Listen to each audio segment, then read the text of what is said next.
Hey, welcome to Beta List. I've got Steli Efti here, the founder of Close.io. How are you, man? I'm doing fantastic.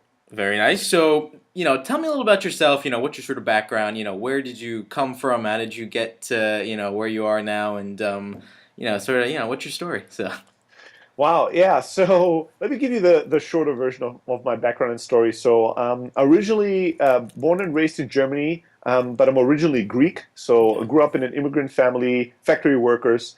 Um, Nobody in my family ever got a high education. I myself wanted to keep it that way. So I hated school growing up.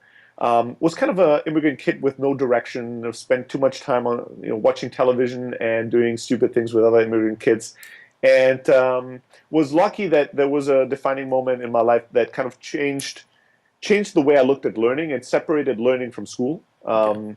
And that got me really involved in starting to read. I didn't read a full book till I was 16, but then I kind of fell in love with reading and started reading about people that I aspired to be like, and learned that there was this whole world of entrepreneurship that you didn't need any qualifications or degrees for, which was Yeah. very appealing to me. So a few years later, around when I was 17 or 18, I decided that I knew enough about entrepreneurship and business. I'd read tons of books, and that school was really not for me. So I dropped out of school and I started my first business. And I had beginner's luck. I did really well with that business and kind of put me on a lifelong path onto entrepreneurship.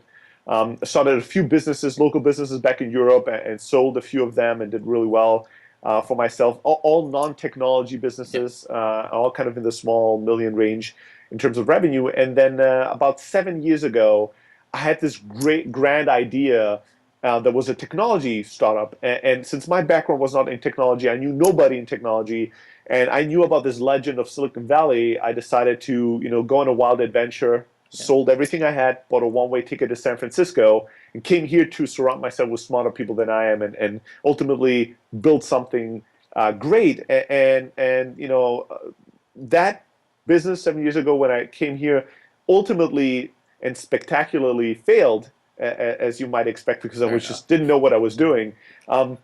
But it was a great education for me. I met a lot of amazing people, and some of them that became co-founders and employees of the current startup that I'm working with. And it's been one of the best decisions that I made to come to the US and come to the Valley. And yeah, a few years later, now here I am, building the second tech startup in Silicon Valley, and being a lot more successful so far. Okay, not bad. So tell me a little about sort of like that immigrant experience, I guess. Like, you came to the U.S. I'm assuming you didn't know anybody. You didn't have a visa. We discussed before, and you're just sort of an immigrant. Like, what was that like? How did you sort of communicate, and what was the sort of the ups and downs of that? So, number one, it was a lot harder than I expected. So I was kind of like really confident in myself. I'm a very independent character.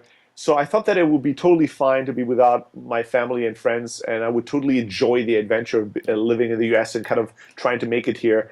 But I have to say that it was a lot harder than I thought. And it kind of taught me the value of having support network, and also the value of having family close by. When you have them close by, you might not have the need to see family every day and Yeah. being pampered by them. But when they're not accessible anymore at all, it's much harder. So that was, the first time that I actually had to go through that. The other thing, there's a lot of interesting things um, that I learned being an immigrant in the U.S. Kind of it teaches you the nuances of your own cultures a lot better. Like you see the differences, and it kind of teaches you even to understand what it is to be what European culture really means, Yeah. what German or Greek culture really means versus the US one. One thing that I loved and still love about the US is, and especially about Silicon Valley, is that it's a very inclusive place. Yeah. Um, People welcome you with open arms.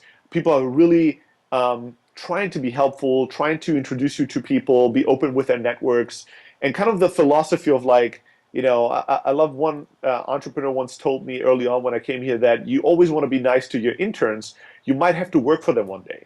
Yeah. And I love that. You can totally see that reflected in the way people interact with everyone, especially with people that don't have anything to offer. Everybody here tries to be really nice and helpful and teach you things and connect you with people. So I really benefited from that and really enjoyed that. The thing that was harder to kind of learn was that there's just culturally things that you need to learn to decode. So a lot of times people from Europe especially people from Germany, when they first come to the US and they live here for a while, they start to talk about Americans being really superficial.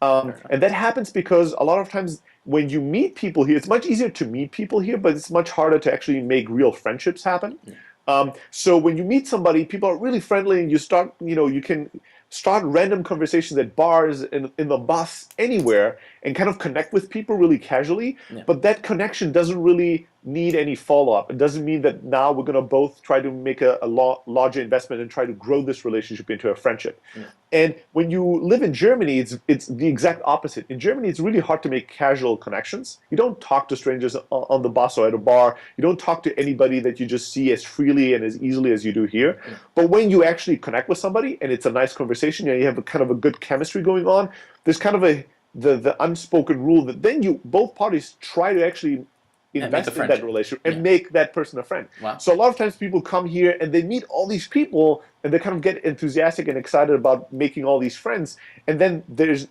no real relationship that comes out of that. So they kind of start to look at that as superficial. Um, but it actually isn't. Like I've learned that it's not true. It's just a different language. You need to learn to decode that. Oh, we should totally hang out, and I will help you with X, Y, and Z. Doesn't necessarily mean that I will do all these things because Yeah. we've only known each other for 5 minutes, Just sort of right? means if you need something, call me up in like 2 months. So Yeah, or it means that just I like you and I would like to help you, but it doesn't mean that I'm totally committed, yeah. like immediately, right? And you need to just learn to decode these things and appreciate the beauty of being able to make easy connections and talk to people freely and easily, but it still takes time to build real relationships. So that's a big theme that I see a lot of times when people come from Europe and they live here. The first 3 months they're totally excited, and then the next 3 to 6 months they're totally like What the hell I get confused and myself into? unhappy about Yeah. the social status. So people go through that roller coaster ride, and that's interesting to see. It was Very definitely interesting. something that I had to go through myself too. That's very interesting. I never really heard that perspective before. It's always like, I mean, you speak to immigrants here and there, like, if whatever, immigrants. But the main sort of, I guess, challenges that some of them, like, we don't realize it. Like, we're just saying, oh, hey, man, let's go out for a beer. And it's just like, sure, yeah. But very, very cool. Now, going more towards the company side, you came here, you met some friends, you went around. How did you sort of, Close.io is what you're working on now. It's sort of a new sales CRM, and that went through Y Combinator. You've been very successful with that. What's sort of the backstory behind that company with, how the team got together, and what made it different from the first one, in terms of a success versus a failure? What did you sort of do differently, you could say? A lot. Jesus. I mean, so a few things. So just to give some context and background, the first startup that I did when I first arrived in the US, um, wh- you know, there was a long list of things that I did wrong there. I did a bunch of things right, but let's just focus on the things I did wrong and I didn't repeat. Yeah.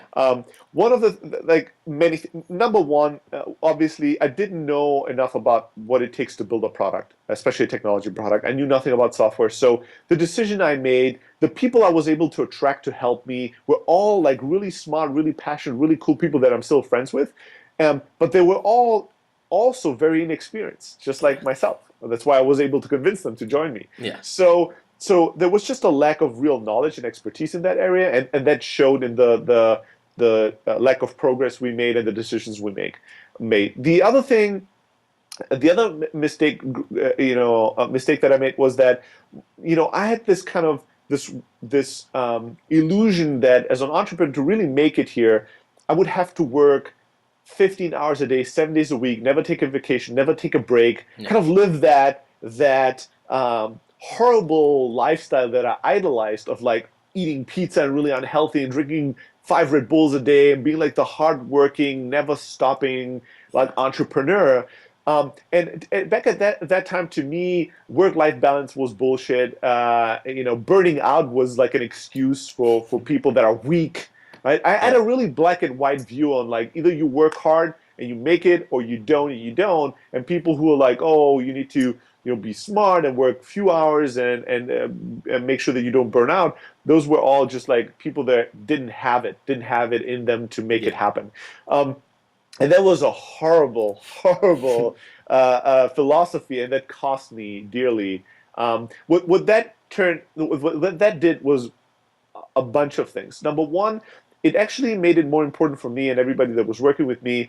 It made it more important how many hours you were at work than what you actually did during those hours. Yeah. So I confused productivity with amount of hours in front of a screen. Yeah. The other thing that it did is it ruined everybody else's life. I never told anybody in my team not to go on a vacation or take a weekend off or have a life. But just because I didn't have it, they kind of stopped having a life. Yeah. And whenever somebody would take a break or want to take a weekend off or vacation or something, I would say okay, but they could sense that I would resent it. And I Yeah. was resenting that. I felt like Fair enough. that was a lack of commitment on their part. So slowly but surely, we all started to become really miserable and really unproductive, Yeah. right? And you pair that with not enough progress on the product side because we just didn't know what we were doing, and it's a recipe for disaster. And then, we were fundraising. I did fundraising for that first startup, and it took, you know, over a year to raise very little money, around fifty to $80,000, like over a year of fundraising. Yeah. And for Close.io, it took us, a month of fundraising to raise well over $1 million. Yeah. So it's just like all kinds of mistakes that I made that, second time around, it was much simpler to know. And the first startup, ultimately, I burned out. And ultimately, I spent over a year as like a living zombie startup founder that didn't want to wake up in the morning, that just hated his life and everything, was totally depressed, and tried to put a mask on it and not show it to the world, Yeah. right? So ultimately, after that massive, massive defeat and failure, I took a few months off to kind of re-energize, and that taught me a lot of lessons. And then when we restarted, I actually didn't want to start a new startup right away because I was totally financially ruined. So Yeah. I wanted to just get a job for the first time in my life Yeah. and not be an entrepreneur and just get some money. And then I stumbled and fell into another startup. So it's totally in my DNA. I can't do anything about that. In terms of Close.io, this startup, what we do now, I actually met one of my co-founders the very first week when I arrived in the US, and became just casual friends with that person, Yeah. and built a relationship over many years. We knew each other for 5 years before we actually started Close.io together. There you go. And he was working at eBay and had a great career there, and we just kept in touch, kept being friends, going out, partying, and he was supporting me with my startup, and then eventually, when I was kind of in that lull period where I was looking what to do next, he had a cool idea. It's a simple idea for like an end consumer startup, and I got passionate about it, and we just started working together on it, and it kind of grew into what today is Close.io. Okay. So when we first applied to YC, we had a totally different idea. Was a different name, different idea, and we got accepted. We raised a bunch of money, and over time, as we were trying to grow that business, we discovered that the initial kind of distribution strategy would not work and would not scale, and we had to try all kinds of other ideas, and ultimately we morphed into a B2B play where we were selling that solution or we were trying to sell the solution to businesses. Yeah. And to enterprise customers. And around that time, we really started to talk more about sales. I had a sales background. Pretty much everything I did as an entrepreneur was related to hustling and selling things. Yeah. So we started to talk about the future Salesforce, not Salesforce as a CRM, but how to build a Salesforce, a sales team. And we decided to start a company called Elastic. So we morphed that idea to Elastic, which was an outsourced sales team on demand, like AWS for sales, where startups and venture tech companies could actually get salespeople on demand and grow and scale their sales efforts on demand. Yeah. And from day one, when we started that idea, it was massive demand. There was real money to be made. It was really exciting. Kind of the previous idea was kind of like growing super slowly and really low revenue numbers and real slow traction. And then when we switched to what we did with Elastic Sales, we were just immediately having this explosion of growth and traction, demand in the market. We knew we were onto something. And from day one, we decided that we would build an internal software because all CRM and sales software out there sucked, in our opinion. We said we're going to build something internally that's going to be our secret sauce and allow our salespeople to outperform your salespeople, right, and Fair do enough. better. And that's how we started building Closeout, just as an internal tool. Yeah. And we started using it for 8-10 hours a day every day, and we grew our sales force quite considerably. And then what a funny thing that started happening. Eventually, we really in the early days we didn't have a vision for what the sales software needed to do. We just Yeah. knew we didn't like what was out there. But over time, we actually really developed a vision for what we wanted to build and what was needed for the future of sales. And once that kind of came to be, and once that materialized more and more in the product, we started to get like our friends and other startups asking us to get access to our software, and more people were asking us that they wanted to just buy our software. Yeah. Um, and eventually, that demand grew so much that in the beginning of this year, in January, we decided to just open up the software to the world. And we said, we wouldn't spend any marketing dollars, any sales dollars. We would just open up the software and kind of allow it to organically grow. The services business at that time being already, a huge business in terms Yeah. of revenue and growth.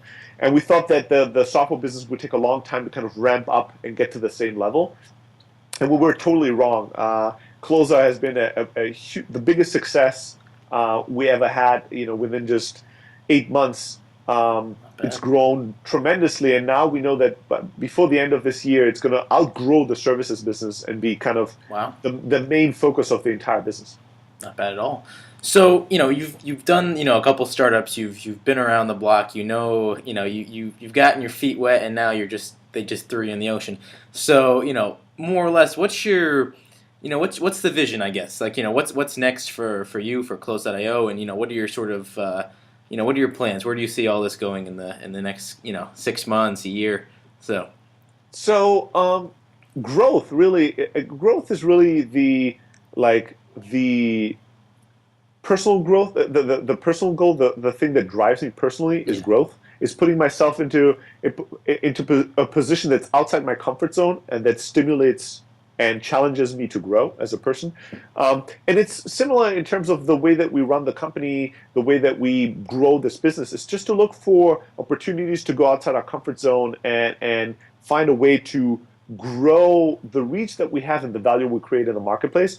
I really think that with Close.io, the vision is for the first time ever to actually give salespeople great software, yeah, insanely great software, and software that allows salespeople to close more deals and make more sales, not just to track their activities and do yeah, data entry, but actually do their job better. yeah, So we see all these companies that grow their revenue once they adopt Close.io. We see all these people that send us emails every day thanking us for this. And that's really what drives us, our customers, helping and empowering startups to grow faster and succeed, because sales really truly cures all yeah, problems for in sure. business. So we think that there's an opportunity to kind of change the landscape of sales software and touch millions of businesses around the world with our software and help them succeed. And that's really the driving factor behind what we do. And that's where I see us going in the next 5 to 10 years. Yeah, If you ask about the next year is much more tactical. There's a lot of things that we want to do on the product side. There's a lot of things that we want to do on actually now slowly starting to market our product, hmm, and really spend a lot more time doing things that empower our customers to become rock stars at sales, yeah, and really the best sales companies out there. So there's lots to do, lots to learn. I'm sure that like one simple hack that I've used for many, many years to know if I'm on the right trajectory is that once a year at a very particular date, I sit down and I kind of look back at the things that I was saying a year ago and the advice I was giving and the philosophies I had. And if I'm not embarrassed by the stupidity of the things I was saying a year ago, I yep, clearly haven't learned enough. And that kind of is a scary thing to me. yeah. So I hope that I keep making big mistakes that help me grow and move forward in the direction of actually creating value in the market. Yeah, definitely.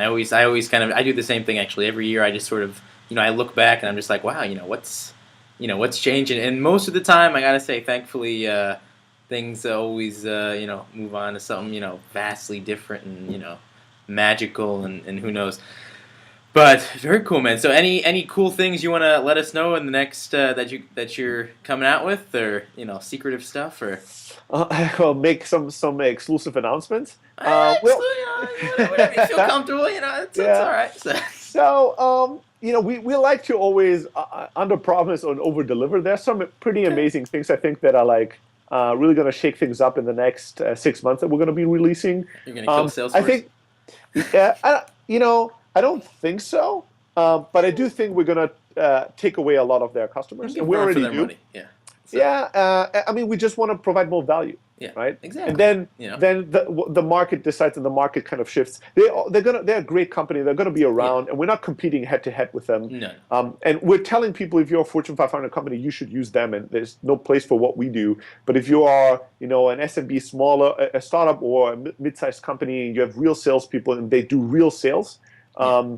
Then we're definitely the strongest product out there, in our opinion. Yeah. In terms of, but few things that I can definitely announce, and a few things that we've just started doing more and more, and we see tremendous success, are doing more and more things that don't scale, and kind of shifting our shifting the perspective from let's build great software that allows our customers to be really successful at sales to Hmm. overall saying what can we do to help companies become sales rock stars and Fair enough. amazing at sales. And I've started doing sales office hours that we offer for free. I've been doing consulting in the past for lots of startups, kind of being a outside VP of sales and giving Yeah. advice. And now we offer that totally for free to our customers and saying, Wow. hey, if you want to talk strategy about sales, if you want help or feedback, jump on a call, let's talk. And that's been tremendously successful. I didn't expect that. Fantastic. So Yeah. many companies to book, and even like some really huge companies Yeah. that I didn't think need advice to book sales officers and talk to us about that. And we give a lot more. We started to do a lot more webinars, a lot more trainings. We now offer like hour-long trainings to all our customers for no charge. And we just started to spend a lot more time training and educating our Yeah. customers and the world. And we see just this huge, tremendous response. And there's certain things that don't have a direct ROI, like sales office hours. I'm not pitching anybody anything. I'm No. not offering Just helping. anything. So And just by creating goodwill and helping, our customers and some other companies out there to be more successful about sales, they naturally just gravitate to give us referrals and spread the word about us. And it's been great. So we're going to definitely continue doing a lot more of these things, very and cool. hopefully help the market move forward in terms of the overall sales IQ that startups have. Very cool, man. Well, I can't wait to see what you guys do in the next couple months and years, and see if you can give Salesforce a run for their money, which you already are doing. So you're halfway there. But thanks a lot. Yeah, we'll speak. So thanks, man. Awesome, man. Bye bye.